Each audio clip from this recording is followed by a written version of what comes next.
స్తోత్రం, praise the lord, హల్లెలూయా. దేవునికి మహిమ కలుగును గాక. అనుదినము దేవుని వాగ్దానాలను వీక్షిస్తున్న దేవుని పిల్లలైన మీ అందరికీ నెమలి షాలేము సంఘపక్షంగా శుభాలు వందనాలు తెలియపరుస్తున్నాం. ప్రియ దేవుని బిడ్డలారా, ఈ ఉదయకాలం మందు దేవుడు మనతో చక్కని మాట మాట్లాడబోతున్నాడు. ఈ జూన్ నెల 3వ తారీఖున ఉదయకాల వేళ ఇర్మియా గ్రంథం 18వ అధ్యాయము 9వ వచనంలో చక్కని మాట దేవుడు మనతో మాట్లాడుతున్నాడు. హృదయము అన్నిటికంటే మోసకరమైనది, అది ఘోరమైన వ్యాధి గలది, దానిని గ్రహింపగలవాడెవడు అని చక్కని మాట మనం చదువుకుంటున్నాం. దేవుని బిడ్డలారా, అందులో ఒక చక్కని మాట మీతో జ్ఞాపకం చేయడానికి ఆశపడుతున్నాను.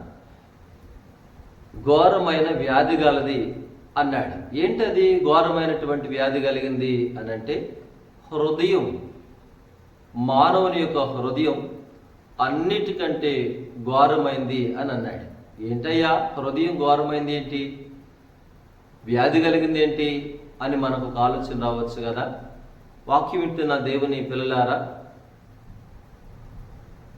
మనిషికి దేహానికి, ఈ మట్టి దేహానికి వ్యాధి ఉంటుంది, రోగం ఉంటుంది. బైబిల్లో యోబు గారికి వచ్చిన రోగం పై శరీరానికి వచ్చింది, దేవుడు స్వస్థపరిచాడు. కానీ బైబిల్లో కూడా దేవుడే అంటాడు, మానవుడంట అరికాలు మొదలుకొని నడినెత్తు వరకును వ్యాధి కలిగి ఉన్నాడు అంటాడు. దేవుని బిడ్డలారా, అన్నిటికంటే ఘోరమైనది ఏంటిదో తెలుసా? హృదయం ఘోరమైనటువంటి వ్యాధి కలిగి ఉంది. అందులో రకరకాల వ్యాధుల్ని యేసు ప్రభు వారు జ్ఞాపకం చేస్తూ వచ్చారు. ఏమంటారు తెలుసా? హృదయం ఎట్ట వ్యాధి కలిగిందని మనకు ఆలోచన కలగవచ్చు కదా. బైబిల్లో చూస్తే మార్క్స్ వార్త 7:21 యేసు ప్రభు వారు మాట్లాడుతూ చక్కని మాట ఏమన్నారు తెలుసా? హృదయములో నుంచి బయటకు వచ్చే దురాలోచనలు, జారత్వం, దొంగతనం, వ్యభిచారం, లోభములు, మత్సరములు, దేవదూషణ, అహంభావం, అవివేకం, ఇవన్నీ కూడా ఘోరమైనటువంటి వ్యాధి కలిగింది.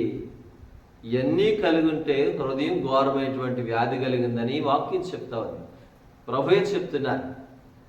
అయ్యా ఎట్లా అని అంటారా? బైబిల్ గ్రంథాలు మనం జ్ఞాపకం చేసుకుంటే ఏమని మీతో జ్ఞాపకం చేస్తానంటే, ఇదిగో నరహత్యను గురించి ఒక మాట చెబుతాను. కయీను హృదయంలో దేవుడు అతను అర్పణ అంగీకరించకపోయేసరికి తమ్ముడి మీద కోపగించుకొని ఏం చేశాడు? చంపేసేసాడు. ఆయన హృదయంలో అంతా నిండిపోయింది, కీడిని చంపేయాలి, చంపేయాలి, చంపేయాలి. నా అర్పణ దేవుడు అంగీకరించకపోవడానికి కారణం వీడే అని చెప్పేసి తమ్ముడి మీద పగబట్టి కోపగించుకొని చంపేశాడు. హృదయంలో ఉండదే చేష్టల్లో కనబరిచాడు కదా. ఎంత ఘోరమైనటువంటి పని నరహత్య. అలాగే దావీదు పిల్లల్లో అమ్నోను అనబడినటువంటి వాడు తామారు అనబడినటువంటి తన చెల్లెల్ని మోహించి ఆమెను బలవంతంగా పాడు చేశాడు.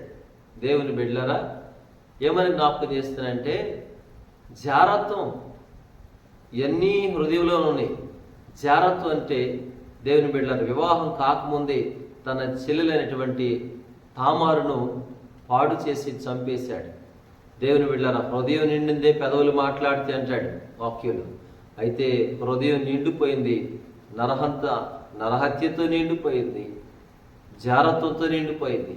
వ్యభిచారం అంటాడు. వ్యభిచారం అంటే వివాహమై భార్యన్న అక్రమ సంబంధం పెట్టుకొని, భర్తన్న అక్రమ సంబంధం పెట్టుకొని బ్రతికే వారిని వ్యభిచరిస్తున్నారని వాక్యం చెప్తా ఉంది. జారత్వం ఏమేమో వివాహం కాకముందు చేస్తున్నారు. దేవుని బిడ్డలారా, ఏమని మీతో జ్ఞాపకం చేస్తున్నారంటే, నరహత్య, నరహంతకులు. దేవుని బిడ్డలారా, అనేక రకాలైనటువంటి వ్యాధి కలిగినటువంటి ఈ పాపం అంతా కూడా ఎక్కడ ఉందో తెలుసా? హృదయంలో పెట్టుకొని నువ్వెన్ని నీతి కార్యాలు చేసినా కూడా నా దేవుడు నిన్ను అంగీకరించడు, మెచ్చడని వాక్యం చెప్తా ఉంది. దాన్ని గ్రహించేవాడు, గ్రహింపగలిగిన వాడు మనుషుడు ఎవడునూ కూడా లేడు. వాక్యం చెప్తా ఉంది, హృదయాన్ని చూసేవాడు, పరీక్షించేవాడు యెహోవాయే అని వాక్యం చెప్తా ఉంది. ఎన్నిటిని కూడా దేవుడు చూస్తున్నాడు. నీ హృదయాన్ని చూస్తున్నాడు. నీ హృదయంలో ఉన్నటువంటి లోపాలు, పాపాలన్నింటినీ కూడా చూసి ఈ ఉదయకాల సమయంలో దేవుడు ఏం చెబుతున్నాడు? అవన్నీ తీసివేసుకోమని, నీకు తేట కలిగినటువంటి హృదయం, పరిశుద్ధమైన హృదయం దేవుడు ఇవ్వాలని ఆశపడుతున్నాడుగా. అందుకే యెహెజ్కేలు గ్రంథంలో ఏమంటాడు తెలుసా?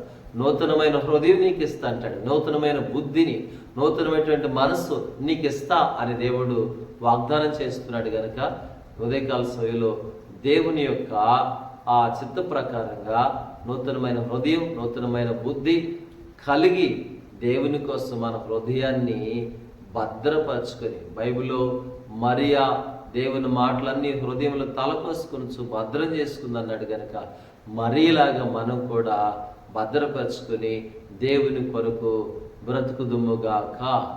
ఆశ్చర్యుడ వందనాలు. ఉదయకాలపు వేళ మమ్మల్ని ప్రేమించిన మాటలకు వందనాలు. మా హృదయమును పలక మీద నీ మాటలు వ్రాసి ముద్రించి భద్రపరచమని యేసయ్య పేరట వేడుకుంటున్నాము తండ్రి. ఆమేన్. ఆమేన్. అందరికి కూడా వందనాలు.